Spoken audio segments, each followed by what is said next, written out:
16 दिसंबर 1971 को Pakistan lost east Pakistan, पर उस दिन पाकिस्तान सिर्फ जंग हारा था। ईस्ट पाकिस्तान को तो हम बहुत पहले ही खो चुके थे। आसिम सज्जाद अख्तर जब पॉडकास्ट पर आए थे तो उन्होंने कहा कि मुल्क टूट जाते हैं, नए मुल्क बन जाते हैं, पर दुनिया की तारीख में शायद सिर्फ पाकिस्तान ही है जिसमें एक अक्सरियत ने फैसला किया कि वो नया मुल्क बनाएंगे। यही सच बंगाली लीडर रमीजुद्दीन ने मोहम्मद मुनीर को याद कराया था जब 1962 में अयूब खान के कहने पर मुनीर ने ईस्ट पाकिस्तान की अलहदगी डिस्कस की। रमीजुद्दीन ने तब उनको कहा कि बंगाल अक्सरियत है और वो है असल पाकिस्तान। जिस दिन अयूब खान ने पाकिस्तान में सदारती निज़ाम नाफिज किया, उसी दिन Bengali law minister justice retired Mohammad Ibrahim ने उनको वार्न किया कि इस फैसले से पाकिस्तान टूट जाएगा। 1965 के सदारती इलेक्शंस में शेख मुजीबुर रहमान और ईस्ट पाकिस्तान के लोगों ने दिलो जान से फातिमा जिन्ना को सपोर्ट किया था, पर अयूब खान ने तो मादरे मिल्लत की तजलील करके इलेक्शंस रिग करके पावर रिटेन कर ली। ईस्ट पाकिस्तान के लोगों ने पाकिस्तान की जगह बांग्लादेश बनाया, इसलिए नहीं कि उन्होंने पाकिस्तान को धोखा दिया, इसलिए क्योंकि पाकिस्तान ने उनको धोखा दिया। बंगाल पाकिस्तान मूवमेंट के फोरफ्रंट पर था। मुस्लिम लीग बनी ही ढाका में 1906 में। बंगाल के लोगों ने पाकिस्तान को बनाया, पर हमने अपनी तारीख की किताबों से उनका किरदार मिटा ही दिया है। के अजीज ने लिखा है कि कैसे मुल्क की सोच से बंगाल को हटा दिया गया। हुसैन शहीद सोहरावर्दी को पाकिस्तान के एक फाउंडिंग फादर की तरह नहीं याद किया जाता। पाकिस्तान के लीडर्स ने बड़ी कोशिश की है कि अवाम भूल ही जाए कि कभी कोई ईस्ट पाकिस्तान भी था। आपको कभी भी 1971 का सच नहीं बताया जाता, क्योंकि अगर बता दिया तो आज जो हो रहा है वो शायद आपको समझ में आना शुरू हो जाए। आज की पाकिस्तान लॉस्ट की एपिसोड आपको यही करने में मदद करेगी। मिथ्स तोड़ेगी, झूठ खत्म करेगी और प्रोपेगेंडा के पीछे जो सच है उस तक पहुंचेगी। इस एपिसोड के 3 हिस्से हैं: क्या हुआ, क्यों हुआ और क्या सबक हैं जो हम अब तक नहीं सीख रहे। पार्ट 1, 1947 से 1971 तक का सफर। बांग्लादेश एक रात में नहीं बना।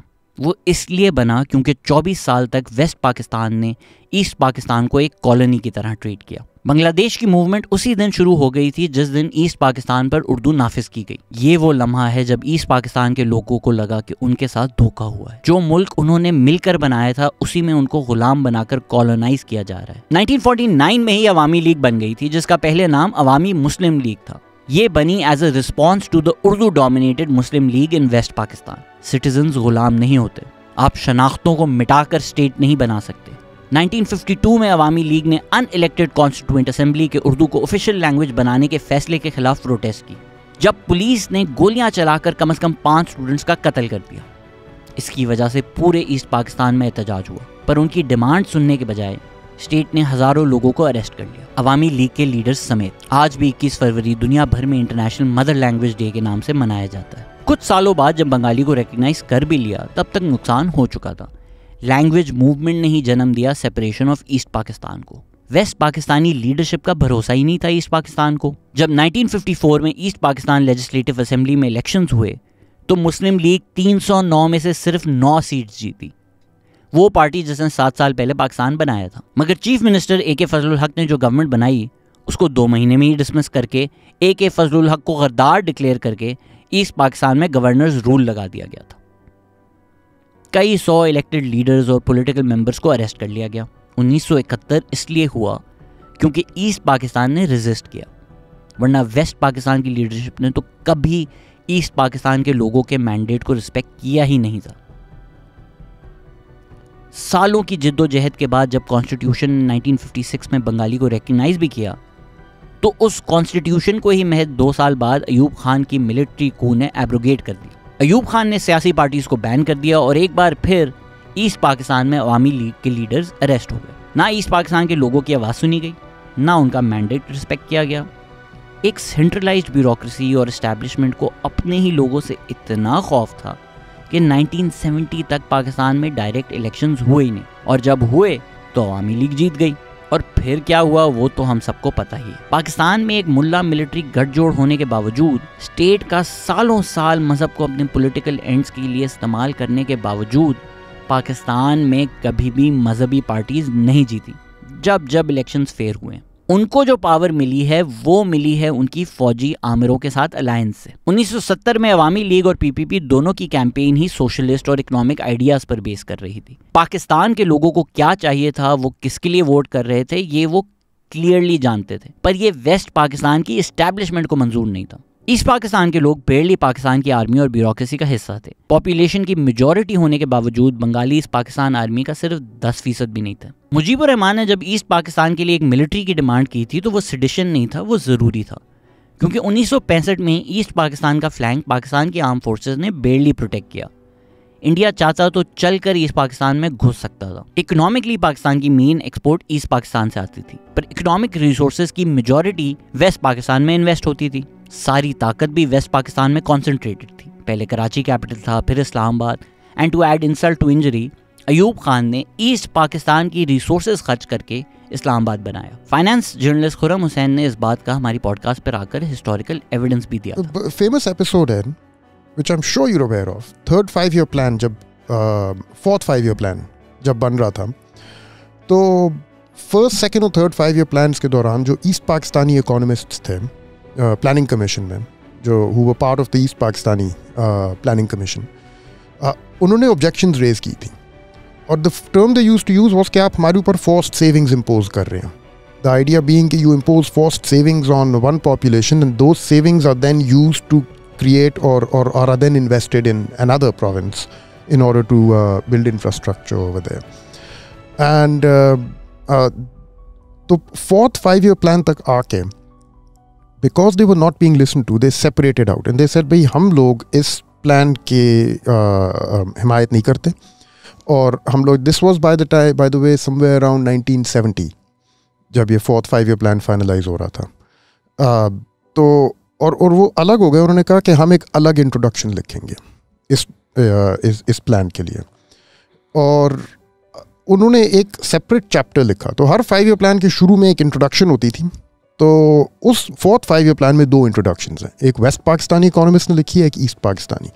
और ईस्ट पाकिस्तानी जो है उन्होंने उसमें फिर बैठ के पूरी अपनी हिस्ट्री उसमें नरेट की है कि हमें ये जो हमारे कंसर्न्स हैं regarding the distribution of the fruits of this growth that is happening around the country, उनको हमने रेज किया है in the following forums on the following dates. पूरी लिस्ट बनाते हैं, वो 1955 से शुरू होती है वो list, and it comes all the way down.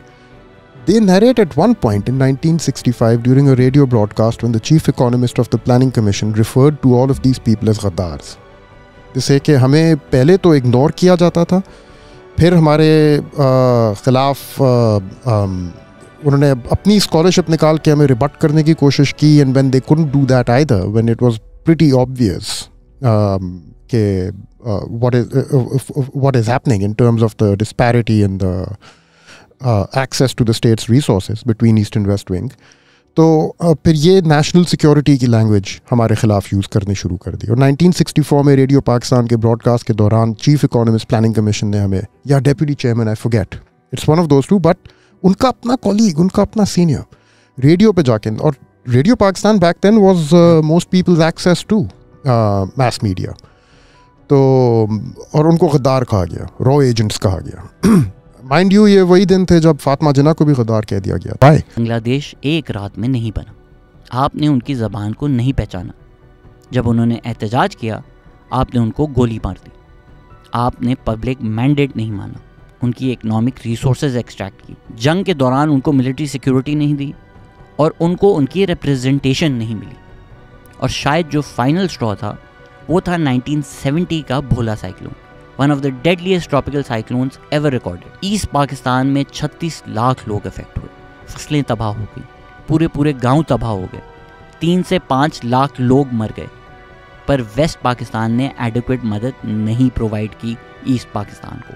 2021 का एक आर्टिकल जो मॉडर्न एशियन स्टडीज़ में पब्लिश हुआ, उसमें श्रवानी बिस्वास और पैट्रिक डेली लिखते हैं कि 1971 का जो साइक्लोन था उसने बंगाली नेशनलिज्म की जो दलील थी उसको रीइंफोर्स कर दिया, और ये इस्टेब्लिशमेंट की फेलिंग की एक मिसाल बन गया। इसने दिखाया कि पॉलिटिकल इकोनॉमी कितनी ज़रूरी थी। तो जो डिज़ास्टर से पहले टेंशन्स थी वो अब इंटेंसिफाई हो गई और डिमांड फॉर ऑटोनॉमी बढ़ गई। इसके साथ साथ जो सोशल डिस्क्रिमिनेशन थी, रेसिज्म था, और बंगालियों के लिए जो नफरत थी वेस्ट पाकिस्तान की लीडरशिप में, उसने एक अलग मुल्क बनने को इनएविटेबल ही बना दिया। अब हम पार्ट 2 में देखेंगे स्पेसिफिकली 1971 को, और पाक स्टडीज़ के जो मिथ्स हैं बांग्लादेश बनने के बारे में वो तोड़ेंगे। सो पार्ट 2, 1971 में क्या हुआ, डिस्ट्रॉइंग द मिथ्स। दिसंबर 1970 में जब इंडिया अपने 5वें इलेक्शन की तैयारी कर रहा था, पाकिस्तान ने अपना पहला डायरेक्ट इलेक्शन किया। शेख मुजीबुर रहमान की अवामी लीग ईस्ट पाकिस्तान में 169 सीट्स में से 167 जीती। वेस्ट पाकिस्तान में पीपीपी मेजॉरिटी जीती विद 86 सीट्स। किसी नॉर्मल मुल्क में इसके बाद ये होता कि अवामी लीग गवर्नमेंट बनाती। उनके पास 313 में से 167 सीट्स थी, पर पाकिस्तान नॉर्मल मुल्क थोड़ी है। पहले भी शेख मुजीबुर रहमान को 1968 अगरतला कंस्पिरेसी केस में अरेस्ट किया था, पर जब उसमें कुछ नहीं मिला तो गवर्नमेंट ने 1969 में इस केस को विड्रॉ कर लिया था। पार्लियामेंट के डेप्यूटी स्पीकर शौकत अली ने इतना तो एतराफ़ किया था 2010 में कि अगरतला में इंडियन आर्मी ऑफिसर से मुलाकात तो हुई थी, मगर मुजीबुर रहमान ने सेसेशनिस्ट मूवमेंट नहीं की। उन्होंने इलेक्शंस में पार्टिसिपेट किया और जीते, पर वेस्ट पाकिस्तान की एलीट को यह नाकाबिले कबूल था कि एक बंगाली उन पर रूल करता। सच तो यह है कि याया खान कभी भी मुजीबुर रहमान को पावर ट्रांसफर नहीं करते। वेस्ट पाकिस्तान की एलीट बंगालियों को हकारत से देखती थी। कॉलोनियलिज्म ने उनमें यह ख्याल आम कर दिया था कि वो तो एक मार्शल रेस है और बंगाली कमतर है, तो उनकी अना से यह बर्दाश्त ना होता कि एक बंगाली उन पर हुकूमत करता। सिद्दीक सालिक ने अपनी किताब विटनेस टू सरेंडर में लिखा है कि याया खान के एक जनरल ने ढाका में कहा था, हम इन काले कमीनों को कभी अपने ऊपर हुक्मरानी नहीं करने देंगे। बांग्लादेश बनना ज़रूरी नहीं था। तारीख में बहुत सारे ऐसे लम्हे थे जब अलग फैसले ले लिए होते तो शायद तारीख कुछ और होती। जब अयूब खान को जाने के लिए मजबूर किया गया तो उन्होंने पावर नेशनल असेंबली के बंगाली स्पीकर को नहीं दी, जैसे कि उनको करना चाहिए था। उन्होंने पावर दी याया खान को, एक और मिलिट्री डिक्टेटर को। ये काम किसी कानून या रिवायत के तहत नहीं था। दुनिया में कितने ही मुल्क हैं जहां सिविलियन ट्रांसफ़र ऑफ पावर होने से पहले मिलिट्री डिक्टेटर्स के बीच में पीसफुल ट्रांसफ़र ऑफ पावर हो चुका है। पाकिस्तान में सिविलियन ट्रांसफ़र ऑफ पावर तो पहली दफ़ा 2013 में जाकर हुआ। अयूब खान ने पाकिस्तान पर 11 साल हुक्मरानी की। याया खान ने उनसे पावर ली और 1 साल बाद इलेक्शंस हो गए, पर याया खान का पावर छोड़ने का कोई इरादा नहीं था। 1970 का इलेक्शन किसी आइन के तहत नहीं हुआ। याया खान के लीगल फ्रेमवर्क ऑर्डर LFO के अंडर हुआ। उसकी जो शराइत थी, उसके अलावा LFO का जो मेन मकसद था वो ये था कि याया खान प्रेसिडेंट रहें, चाहे जो कुछ हो जाए। LFO का मकसद था मार्शल लॉ की सुप्रीमेसी रहे। LFO ने याया खान को ताकत दी हुई थी कि वो जब चाहें असेंबली डिसॉल्व कर लें, जो आयन उनको कबूल ना हो उसको ना माने। याया खान चाहते थे कि जनरल मोहम्मद उमर, जो PTI के असद उमर और PMLN के मोहम्मद जुबैर के वालिद हैं, वो मिलिट्री की मर्जी से इलेक्शंस रिग करें। कुछ किताबों में लिखा हुआ है कि जनरल मोहम्मद उमर ने सियासतदानों को पैसे दिए, लेकिन कुछ बना नहीं। उनके पेड टाउट्स अवामी लीग के कैंडिडेट्स को हरा नहीं सके। जब मैंने ये सवाल मोहम्मद जुबैर उमर से इस पॉडकास्ट पर किया तो उन्होंने कहा कि उनके वालिद जनरल मोहम्मद उमर ने इलेक्शंस रिग करने से मना कर दिया था। ये दोनों राय आपके सामने हैं। इन दोनों में से आप जिसको भी सच माने, ये तो पक्का है कि जनरल याया खान इलेक्शंस रिग करना चाहते थे, पर इलेक्शंस ने अवाम का मैंडेट दिखा दिया।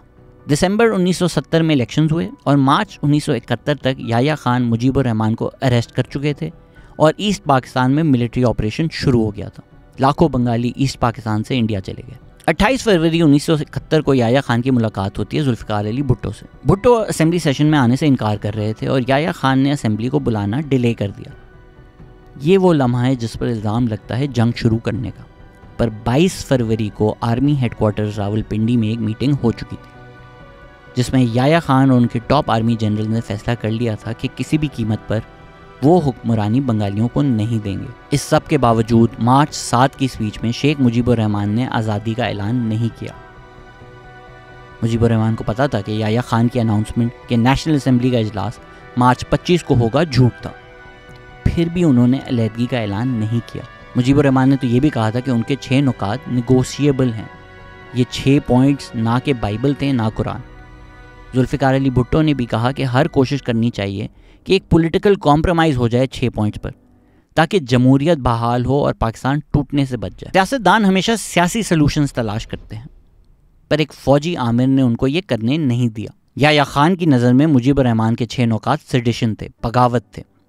वो कभी भी आइन ना बनने देते जो इन 6 पॉइंट्स की बुनियाद पर होता। हमने पहले पार्ट में देखा कि कैसे वेस्ट पाकिस्तान ने 1947 से 1971 तक ईस्ट पाकिस्तान को ट्रीट किया। तो मुजीबुर रहमान के 6 नुकात जायज़ थे। वो 1940 की पाकिस्तान की ओरिजिनल कंसेप्शन के मुताबिक थे, लेकिन वेस्ट पाकिस्तान की लीडरशिप की नज़र में उनका नज़रिया पाकिस्तान लाखों लोगों की ज़िंदगी से बढ़कर था। फरवरी 28 की रात PIA बोइंग एयरक्राफ्ट में सिविलियन कपड़ों में मिलिट्री ट्रूप्स ढाका में आना शुरू हो गए और कैंटोनमेंट से टैंक्स मंगवा लिए गए। मार्च के एंड तक ऑपरेशन सर्च लाइट शुरू हो चुका था। जिसमें Bengali students, teachers, intelligentsia, civilians को निशाना बनाया गया, जिसमें हज़ारों लोगों की जान गई। याह्या खान की ये सोच थी कि अगर हज़ारों बंगालियों का कत्ल कर दिया तो the rest will fall in line. General Tikka Khan ने उनको कहा कि एक हफ्ते में ईस्ट पाकिस्तान में अमन कायम हो जाएगा। लेफ्टिनेंट कर्नल मंसूर उल हक ने यह भी कहा कि वर्बल इंस्ट्रक्शंस थी हिंदुओं को मारने की। लेफ्टिनेंट कर्नल अजीज़ अहमद खान ने कहा कि जनरल न्याजी उनके पास आए और उनसे पूछा कि कितने हिंदू मार दिए हैं, और मई तक एक ऑर्डर इन राइटिंग भी था टू किल हिंदूज। ये थी पाकिस्तान की मिलिट्री स्ट्रैटेजी ईस्ट पाकिस्तान में, उनकी ज़बानी जो ये कर रहे थे। और यही है वो तारीख जिसको हमें अब क्रिटिकली देखना पड़ेगा, ना कि सिर्फ इंडिया पे सारा मलबा डालकर हम चलते रहें। इंडिया ने मुक्ति बानी को ट्रेन किया, उनको सपोर्ट किया even before they officially entered the war. ये सब सच है। जब लाखों रेफ्यूजीज इंडिया में आ रहे थे तो इंदिरा गांधी ने सोचा कि इकोनॉमिकली बेहतर होगा जंग में डायरेक्टली दाखिल होना। 3 दिसंबर की शाम इंडिया पाकिस्तान के बीच में फुल स्केल वॉर शुरू हो गई।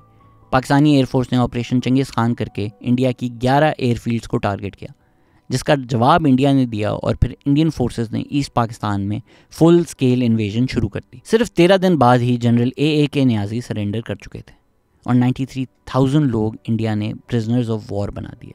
ऑथर और तारीखदान तारिक अली ने हमें बताया कि कैसे chief of Indian army general Sam Manekshaw ने इंदिरा गांधी को कहा कि ईस्ट पाकिस्तान को कैप्चर करने के बाद अब वेस्ट पाकिस्तान को इन्वेड करना आसान होगा, पर इंदिरा गांधी और उनकी कैबिनेट ने मना कर दिया। 1 साल बाद इंदिरा गांधी ने शिमला एग्रीमेंट साइन किया जुल्फ़िकार अली भुट्टो के साथ, जिसमें इंडिया ने सारे प्रिजनर्स ऑफ वॉर वापस कर दिए और जो टेरिटरी वेस्टर्न फ्रंट पर इंडिया ने गेन की थी वो भी पाकिस्तान को वापस कर दी। इन सब में जुल्फ़िकार अली भुट्टो का एक किरदार ज़रूर था, पर 1971 में जो फौजी ऑपरेशन हुआ उसकी जिम्मेदार फौज ही थी। कोई सिविलियन फौज को भेज या कमांड नहीं कर सकता था। मिलिट्री ऑपरेशन याह्या खान और उनके जनरल्स का था, उनकी जिम्मेदारी थी और इल्ज़ाम भी उन्हीं पर आता है। और हमीदुर रहमान कमीशन की रिपोर्ट ने उन पर ही इल्ज़ाम लगाया है, पर हमीदुर रहमान कमीशन की रिपोर्ट को तो दफन कर दिया गया। जुल्फ़िकार अली भुट्टो जिन्होंने खुद ही रिपोर्ट को कमीशन किया था, उन्होंने ही उस रिपोर्ट को रिलीज़ करने से रिफ्यूज़ कर दिया, ये कहकर कि मिलिट्री के ऑनर को बचाने के लिए ये ज़रूरी है। हमीदुर रहमान कमीशन रिपोर्ट ने जनरल न्याजी और ईस्ट पाकिस्तान की अलहदगी में उनके रोल के बारे में बड़ी तफसील से लिखा है। कहा जाता है कि सरेंडर करने का फ़ैसला जनरल A.A.K. न्याजी का था, पर याह्या खान का जो टेलीग्राम आया उसमें लिखा था कि सब करो जो कर सकते हो लड़ाई रोकने के लिए और आर्म फोर्सेस के लोगों को बचाने के लिए। इसको जनरल A.A.K. न्याजी कहते हैं कि ये क्लियर फैसला याह्या खान का था टू सरेंडर, लेकिन याह्या खान कहते हैं कि नहीं, ये तो सिर्फ सीज फायर करने का ऑर्डर था, सरेंडर नहीं। जनरल न्याजी के पास इतने तो ट्रूप्स थे कि वो 2-4 हफ्तों तक और लड़ सकते थे, जिसमें पाकिस्तान को टाइम मिल जाता एक सीज फायर नेगोशिएट करने का, और इंटरनेशनल कम्युनिटी इसको ऑलरेडी डिस्कस कर रही थी। 1971 15 दिसंबर की जो मशहूर जुल्फ़िकार अली भुट्टो की UN सिक्योरिटी काउंसिल के सामने की स्पीच है, वो तो बस एक झूठी बहादुरी थी। He was playing to the galleries. और शायद यही 1971 में जुल्फ़िकार अली भुट्टो की एक गलती थी कि वो जनरल्स के कहने पर चलना शुरू हो गए थे, पर स्पीच से पाकिस्तान जंग नहीं हारा। जो सीज फायर की रेजोल्यूशन पाकिस्तान ने मना की थी वो पोलैंड की रेजोल्यूशन थी, एक मुल्क जो सोवियत यूनियन के साथ अलाइंड था। 1971 में इंडिया सोवियत यूनियन कैंप में था और पाकिस्तान अमेरिकन कैंप में था, जिसकी वजह से पाकिस्तान इतना जुल्म कर सका ईस्ट पाकिस्तान में और दुनिया ने इंटरवीन नहीं किया, क्योंकि पाकिस्तान के पास अमेरिकन आर्म्स थे और अमेरिकन सपोर्ट था। अमेरिकन सदर रिचर्ड निक्सन तो इंतहाई रेसिस्ट थे इंडियंस के खिलाफ। उन्होंने इंडियंस को सेक्सलेस, नथिंग और पैथेटिक कहा, और बाद में हेनरी किसिंजर ने बांग्लादेश को एक बास्केट केस कहा। 1974 की हमीदुर रहमान कमीशन रिपोर्ट की सप्लीमेंट्री रिपोर्ट में कई लोगों को कोर्ट मार्शल करने का कहा गया। ये होने के बजाय वही लोग बाद में पावर में आ गए और कंट्रोल ले लिया। फिर जब ज़ियाउल हक आए तो उन्होंने तो कौम को ब्रेन वॉश करने के लिए तारीख ही बदल दी, ताकि कौम मिलिट्री डिक्टेटर्स को पूछती रहे और सियासतदानों को गालियां देती रहे हर चीज़ के लिए। कौम को सच नहीं बताया गया, झूठ और हराफात सिखाए गए। हमेशा की तरह पाकिस्तानी इस्टेब्लिशमेंट को एक सिविलियन मिल गया जिस पर उन्होंने सारा मलबा डाल दिया। जुल्फ़िकार अली भुट्टो और मुजीबुर रहमान दोनों का रोल था 1971 में, पर हम बाकी इदारों का रोल कब क्रिटिकली क्वेश्चन करेंगे। पाकिस्तान में मशहूर है कि जुल्फ़िकार अली भुट्टो ने मुल्क तोड़ दिया। भुट्टो की अना का किसी को फ़ायदा नहीं हुआ, पर वो पपेट मास्टर नहीं थे जो याह्या खान को कंट्रोल कर रहे थे। ऐसा कैसे हो सकता है कि वो याह्या खान जिसने ये मंसूबा बनाया था कि हम ईस्ट पाकिस्तान में हज़ारों लोगों को मार देंगे, वो जुल्फ़िकार अली भुट्टो के सामने बेचारा बेबस था। याह्या खान ने कहा होगा जुल्फ़िकार अली भुट्टो को कि पब्लिक रैलीज करो ताकि पब्लिक प्रेशर बने और मिलिट्री को इंटरवीन करने का जवाब मिल जाए। ये जुल्फ़िकार अली भुट्टो की गलती है लेकिन ये झूठ है कि जुल्फ़िकार अली भुट्टो ने कहा इधर हम उधर तुम, ये उन्होंने कभी नहीं कहा। ये एक हेडलाइन थी जो अखबार में छपी थी और उस अखबार के एडिटर की इमेजिनेशन थी। अगले ही दिन एडिटर ने माना कि ये मेरी लाइन थी, जुल्फ़िकार अली भुट्टो की नहीं। ये सब हिस्टोरिकल रिकॉर्ड का हिस्सा है, पर ये झूठ फैलाया जाता है क्योंकि ये एस्टैब्लिशमेंट के नैरेटिव को सपोर्ट और प्रमोट करता है। वही कि ये सब जुल्फ़िकार अली भुट्टो ने किया और याह्या खान इसमें बेचारा था। आज भी जो पॉडकास्टर्स तारीख में जाकर सियासतदानों को बुरा दिखाते हैं, आप समझ जाएं कि वो किन से पैसा और डायरेक्शंस ले रहे हैं। और मैं ये जुल्फ़िकार अली भुट्टो को एब्जॉल्व करने के लिए नहीं कह रहा। भुट्टो ने 1971 के बाद बलूचिस्तान में जो किया उसकी पूरी जिम्मेदारी भुट्टो पर है। 1971 में भी भुट्टो ने ये ज़रूर कहा था कि मैं टांगे तोड़ दूंगा अगर किसी MNA ने नेशनल असेंबली का सेशन अटेंड किया। 120 दिन की जो डेडलाइन सेट की गई थी कॉन्स्टिट्यूशन बनाने के लिए, वो ट्रिगर हो जाती जिस दिन असेंबली का पहला सेशन होता। इसमें जो भुट्टो के डिफेंडर्स हैं वो ये बहाना बनाते हैं कि भुट्टो को वक्त चाहिए था नेगोशिएट करने के लिए, पर वो ये नेगोशिएशन असेंबली के अंदर भी कर सकते थे। जुल्फ़िकार अली भुट्टो ने जो किया वो अनडेमोक्रेटिक था। उनको मुजीबुर रहमान को सपोर्ट करना चाहिए था, पर ऐसा नहीं है कि वो बॉयज़ के लाडले थे। मिलिट्री कमांड को भुट्टो से भी नफरत थी। जब 1971 के इलेक्शंस के रिजल्ट आए तो बस मिलिट्री ने प्रेफर किया कि भुट्टो पावर में आ जाए बनिस्बत मुजीब। हुसैन हक्कानी लिखते हैं कि 16 दिसंबर 1971 के बाद भी याह्या खान के जनरल्स चाहते थे कि जुल्फ़िकार अली भुट्टो अरेस्ट हो जाएं, पर उनके ही जूनियर ऑफिसर्स ने ये कमांड मानने से इनकार कर दिया। एक जो धब्बा जुल्फ़िकार अली भुट्टो की लेगेसी पर हमेशा रहेगा वो ये है कि एक सिविलियन मार्शल लॉ एडमिनिस्ट्रेटर थे वो। तब कोई आइन नहीं था तो कोई और तरीका नहीं था कि वो पावर में आए, और ये पावर उन्होंने ज़्यादा देर होल्ड भी नहीं की, पर तारीख उनको हमेशा as a civilian martial law administrator याद करेगी। 1971 के इलेक्शन में जिस आदमी ने अवाम के मैंडेट को रद्द किया वो था याह्या खान। वो सदर थे, वो नेशनल असेंबली का सेशन बुला सकते थे। उनको इसके लिए जुल्फ़िकार अली भुट्टो की मंजूरी नहीं चाहिए थी। याह्या खान ने मुजीबुर रहमान को कहा कि वो अगले प्राइम मिनिस्टर बनेंगे, पर मुजीबुर रहमान को भी पता था ये झूठ है। मुजीबुर रहमान इन मीटिंग्स और निगोशिएशंस के पीछे जो नीयत है उस पर शक करते थे, क्योंकि उनको ईस्ट पाकिस्तान में मिलिट्री बिल्डअप नज़र आ रहा था। अगर आप इस पर मेरी राय जानना चाहें तो निगोशिएशंस रुके हुए थे क्योंकि याह्या खान को प्रेसिडेंट रहना था। एक एग्रीमेंट हो सकती थी जिसमें जुल्फ़िकार अली भुट्टो और मुजीबुर रहमान में से एक प्रेसिडेंट बन जाए, एक प्राइम मिनिस्टर बन जाए, एक पावर शेयरिंग मॉडल बन सकता था, पर इस सब में एक स्टम्बलिंग ब्लॉक है Yahya Khan. I have only 2-3 years left of service before I retire. So in the process, if I happen to be in charge of running this country for a year and a half or 2 years, that perhaps will be an additional satisfaction to me that I have done some service to the nation also in restoring democracy back to them as a soldier. Zulfikar Ali Bhutto की गलती है east Pakistan के अवाम के साथ खड़ा ना होना। उन्होंने मिलिट्री के नैरेटिव को वेस्ट पाकिस्तान में फ़रोग़ दी। उनको चाहिए था मुजीबुर रहमान के साथ मिलकर याह्या खान पर प्रेशर डाली। सच तो यह है कि जुल्फ़िकार अली भुट्टो और मुजीबुर रहमान ने एक एग्रीमेंट ऑलमोस्ट अग्री अपॉन कर ली थी। 6 में से 5.5 पॉइंट्स पर एग्रीमेंट था। जिस आदमी ने ये नहीं होने दिया वो था याह्या खान। यूसुफ नज़र जब पॉडकास्ट पर आए तो उन्होंने बताया कैसे जुल्फ़िकार अली भुट्टो ढाका में एक होटल में थे जब मिलिट्री ऑपरेशन शुरू हुआ और उनको तो वहाँ से इवैक्यूएट करना पड़ा। जब सियासतदान निगोशिएट कर रहे थे पीछे से मिलिट्री ने इंटरवीन कर दिया।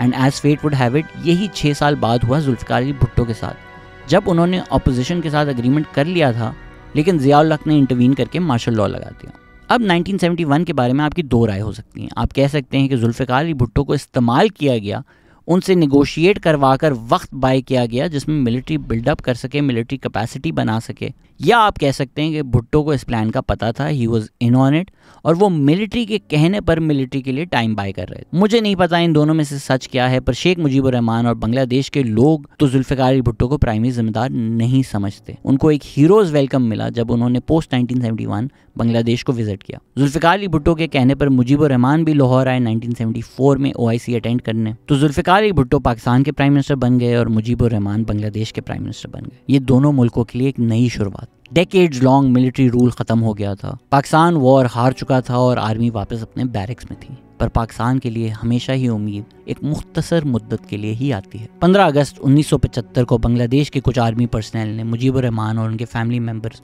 का कत्ल कर दिया, और फिर थोड़ी ही मुद्दत बाद बांग्लादेश में एक मिलिट्री कू लग गया। 5 जुलाई 1977 को ज़िया-उल हक ने पाकिस्तान में मार्शल लॉ लगा दिया। 2 साल बाद जुल्फ़िकार अली भुट्टो को फांसी हो गई। मुजीबुर रहमान के दोनों बेटों को उनके साथ ही मार दिया गया था। जुल्फ़िकार अली भुट्टो के दोनों बेटों को भी मार दिया। दोनों की बेटियां बाद में जाकर अपने मुल्कों की वज़ीर आज़म बनी। It's funny how history plays out. पर हम इस तारीख से सीखने की कोशिश भी नहीं करते। जो ताकत में हैं वो नैरेटिव कंट्रोल करते हैं, और यही वो नैरेटिव है जिस पर हम सब बड़े हुए हैं, जिन झूठों को हम सच मानकर चले हैं, कभी अपनी तारीख से सीखा ही नहीं। इस एपिसोड का तीसरा और आखिरी पार्ट इसको देखता है। पार्ट 3, हम 1971 को कैसे याद रखते हैं और कौन से सबक हैं जो हम नहीं सीखते। बांग्लादेश की इनकम 50 टाइम्स मल्टीप्लाई हो चुकी है, per capita income 25 times, exports 100 times grow हो चुके हैं, और गुर्बत जो 1990 में 60% थी आज 20% है। डेवलपिंग वर्ल्ड की सबसे तेज़ बढ़ने वाली इकोनॉमी में से एक बांग्लादेश है। उन्होंने पॉपुलेशन ग्रोथ कंट्रोल की, एजुकेशन में इन्वेस्ट किया, वुमेन पार्टिसिपेशन बढ़ाई, रिलीजियस इंटॉलरेंस कम की, एक्सपोर्ट पर फोकस किया और पड़ोसियों के साथ अच्छे रिश्ते बनाए, सब जो पाकिस्तान नहीं करता। हम बस पाकिस्तान स्टडीज़ में यही पढ़ते रहते हैं कि ये ज़मीन बड़ी सरखेज़ है साखी, पर बांग्लादेश जो हार्डली कोई कॉटन प्रोड्यूस करता है, उनकी जुलाई 2022 से जनवरी 2023 तक टेक्सटाइल एक्सपोर्ट्स थी 27.42 बिलियन। हम जो कॉटन प्रोड्यूस करते हैं पाकिस्तान, हमारी टेक्सटाइल एक्सपोर्ट्स उसी टाइम पीरियड में 10.039 बिलियन थी, मतलब ऑलमोस्ट उनकी 1/3। पाकिस्तान बिलियंस देता है सब्सिडीज और प्रोटेक्शन में टेक्सटाइल सेक्टर को, फिर भी हमारा ये हाल है। आज बांग्लादेश की जीडीपी तो पाकिस्तान से ज़्यादा है ही, पर उनका GDP per capita nearly double है हमसे, और उनका डेट नियरली हाफ है हमारा। लेकिन फिर भी हम आज पाकिस्तान में किसी भी वर्थलेस चीज़ को 2 टके की चीज़ बोलते हैं, जबकि सच ये है कि एक बांग्लादेशी टका आज 2.5 पाकिस्तानी रुपए है। तो 2 रुपए की चीज़ की औकात भी 1 टके की नहीं है पाकिस्तान में। और बांग्लादेश वो मुल्क है जिसको हेनरी किसिंजर ने बास्केट केस बोला था। वेस्ट पाकिस्तान ने ईस्ट पाकिस्तान को 24 साल अपनी कॉलोनी की तरह ट्रीट किया। तो हम 1971 जिसको फॉल ऑफ ढाका कहते हैं, असल में वो राइज ऑफ ढाका है, और हम 1971 से कोई सबक सीखने के लिए तैयार ही नहीं है। आज भी हम लंदन अमेरिका की बातें करते हैं, बांग्लादेश से इकोनॉमिक लेसन्स नहीं सीखते। 1971 में ईस्ट पाकिस्तान वेस्ट पाकिस्तान से 75% पुअर था, और आज बांग्लादेश पाकिस्तान से 45% रिचर है। आज पाकिस्तान की जो मिडिल इनकम पॉवर्टी रेट है ऑफ $5.5, 80% आबादी उससे नीचे है। फिर भी पाकिस्तान की आप प्रायोरिटीज़ देखें जिनका कोई हकीकत से ताल्लुक ही नहीं है। पाकिस्तान में लोगों को आज तक दुख तो होता है कि 1971 में मुल्क की अलहदगी हो गई, पर पाकिस्तान का जो ख्वाब था वो 1971 में नहीं टूटा, वो तोड़ा गया 1947 से 1971 तक, जब स्टेट ने ईस्ट पाकिस्तान को एक्सप्लॉइट किया। तब क्यों वेस्ट पाकिस्तान के लोग खामोश थे? तब क्यों नहीं उनको दुख हुआ? जब एक हिस्से की वेल्थ एक्सट्रैक्ट करके दूसरे हिस्से को फ़ायदा दिया जा रहा था, वेस्ट पाकिस्तान की एलीट अयाशी कर रही थी ईस्ट पाकिस्तान की रिसोर्सेज से। चलें, स्टेट्स तो होते ही जालिम हैं और पाकिस्तान की तो यही तारीख रही है, पर वेस्ट पाकिस्तान की इंटेलिजेंसिया की इंटेलेक्चुअल डिसऑनेस्टी और मॉरल बैंकरप्सी का क्या? आज भी अपने आप को इंटेलेक्चुअल कहने वाले लोग स्टेट के अपॉलोजिस्ट बनकर जस्टिफिकेशंस ढूंढते हैं of how Bengalis were treated. State से मिलियंस लेकर फिल्में और डॉक्यूमेंट्रीज बनाते हैं। अनम जकरिया ने हाल ही में डॉन में एक आर्टिकल लिखा जिसमें उन्होंने फिल्म खेल खेल में और ड्रामा जो बिछड़ गए दोनों को आड़े हाथों लिया और लिखा कि कैसे ये 1971 को वाइट वॉश करने की कोशिश, और इन दोनों के साथ जो डॉक्यूमेंट्री बनाई गई है वो तो इन दोनों से भी बड़ा मजाक। जब इंटेलिजेंसिया इस हद तक गिर जाए कि वो कहना शुरू कर दे कि मैथमेटिकली इम्पॉसिबल होगा पाकिस्तान आर्मी को 3 मिलियन लोगों को मारना या 2 लाख औरतों को रेप करना, आप खुद ही उनकी इंटेलेक्चुअल कैपेसिटी को जज कर लें। हम मान सकते हैं कि ये क्लेम्स एग्जैजुरेटेड होंगे, बढ़ा चढ़ा कर बताए होंगे, पर अगर हम इन नंबर्स को 10 से भी डिवाइड कर दें तो क्या जस्टिफाई हो गया ये होना? लाखों की जगह अगर हज़ारों मरे तो, हज़ारों की जगह अगर कुछ 100 लोग रेप हुए तो? अनम जकरिया ने इसी आर्टिकल में एक बहुत अच्छी बात की है कि बांग्लादेश की जो उर्दू स्पीकिंग कम्युनिटी है उसको इस्तेमाल किया जाता है एक फॉल्स इक्विवेलेंसी क्रिएट करने के लिए। देखें, मुफ्ती बानी और बांग्लादेश का जो स्टेट है उन्होंने बिहारी कम्युनिटी के साथ जुल्म किया, वो चीज़ नाकाबिले कबूल है, उसको हम कंडेम करते हैं, लेकिन इस वायलेंस को इस्तेमाल नहीं किया जा सकता to both sides the issues, specially जब पाकिस्तानी बिहारी कम्युनिटी की ओनरशिप लेने के लिए तैयार ही नहीं। अनम जकरिया जिनका बहुत ज़्यादा काम है 1971 की ओरल हिस्ट्रीज़ पर, वो कहती हैं कैसे इन कैंप्स में जब उन्होंने इन लोगों से बात की तो उन्होंने रियलाइज़ किया कि बिहारियों का रिजेंटमेंट है पाकिस्तान की तरफ। वो कहते हैं उनसे झूठे वादे किए गए। एक कैंप रेजिडेंट ने अनम को कहा, चिड़िया घर बनाया हुआ है, देख कर चले जाते हैं। वेस्ट पाकिस्तान में डिलूजन का तो ये हाल है कि जब पाकिस्तान आर्मी ने ढाका में 16 दिसंबर को सरेंडर किया तो 17 दिसंबर की सुबह वेस्ट पाकिस्तान में लोग उठे तो अखबारों में छपा हुआ था कैसे जंग ज़ोरों शोर से चल रही है और पाकिस्तान आर्मी ने कितनी प्रोग्रेस की। ये सोशल मीडिया के दौर से पहले की बात है, पर फिर भी वेस्ट पाकिस्तान के लोगों ने BBC पर 16 दिसंबर की रात को ही सच सुन लिया था, फिर भी अखबारों में झूठ छपा। और ये वो गैस लाइटिंग है जो आज तक कौम के साथ हो रही है। हमें कहा जाता है जो सच्चाई हमारी आंखों के सामने नजर आ रही है वो झूठ है। हमें कंस्पिरेसी थ्योरीज में यकीन दिलाया जाता है, और जो लोग स्टेट के इस झूठ को पैरेट करते हैं उनको करोड़ों मिलते हैं। वो ऐशो आराम से ज़िंदगी एंजॉय करते हैं, फार्म हाउसेस ख़रीदते हैं, और पाकिस्तान का जो नाजुक मोड़ है वो तो असल में एक राउंड अबाउट है, और हम उसी के गिर्द गोल गोल घूमते रहते हैं और कभी तारीख से कुछ नहीं सीखते। हमने ईस्ट पाकिस्तान को एक कॉलोनी की तरह ट्रीट किया। फिर एक डेकेड बाद ज़ियाउल हक और हमीद गुल ने अफ़गानिस्तान को अपना प्लेग्राउंड समझकर स्ट्रेटेजिक डेप्थ जैसे डिलूजन्स आम किए, और आज तक पाकिस्तान उसकी कीमत पे कर रहा है। जब सिंधी, पश्तून या बलूच अपनी लेजिटिमेट डिमांड्स मांगते हैं तो बंगालियों की तरह उनको गद्दार लेबल कर दिया जाता है। पश्तून तहफ़्फ़ुज़ मूवमेंट एक पीसफुल नॉन वायलेंट मूवमेंट है, पर उनको आप enemies of the state declare कर देते हैं। मंजूर पश्तीन और अली वज़ीर को जेल में डाल दिया जाता है, मोहसिन दावर पर गोली चला दी जाती है। अगर तो हमें तारीख से सीखना है और अपनी गलतियाँ नहीं दोहरानी, तो हमें हिस्टोरिकल रिकॉर्ड सीधा करना पड़ेगा और सच बोलना पड़ेगा ताकि हम अपनी गलतियों से सीखें। न्यूज़ और टीवी पर आज तक कहा जाता है कि हमें नहीं पता कि फॉल ऑफ ढाका क्यों हुआ। भाई पता है, एक जुडिशल कमीशन बना था, एक रिपोर्ट लिखी गई थी, आपको हर वजह पता है, आपको पता है क्या हुआ, आपको पता है कैसे हुआ, आपको पता है क्या करना चाहिए ताकि ये वापस ना हो, पर आपने तो वो रिपोर्ट भी दफन कर दी और उसकी रिकमेंडेशन सुनी तक नहीं। टीवी चैनल सच बोलने की हिम्मत नहीं कर सकते। जनरल बाजवा ने तो ये भी कह दिया था एक पॉलिटिकल फेलियर था, मिलिट्री फेलियर नहीं।